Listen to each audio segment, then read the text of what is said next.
مملحة مقرمشين بزاف ساهلين وبنان. نحكم مقله نحطها فوق النار، ندير لها شويه تاع الزيت ونحط كميه تاع الدجاج يكون مقطع.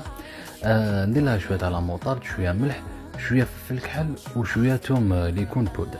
نخلي الدجاج تاعي يطيب حتى وين ينشف ويتحمر شويه، من بعد راح نزيد له حبه تاع بصل كبيره تكون مقطعه، ونخلي البصل تاعي حتى وين يدبل وتكون لافارس تاعنا واجده. نحيها من فوق النار ونجوزها في الفلاشوار ولا في الروبو هكذا باش الدجاج تاعنا يولي يعني يتفتت شويه.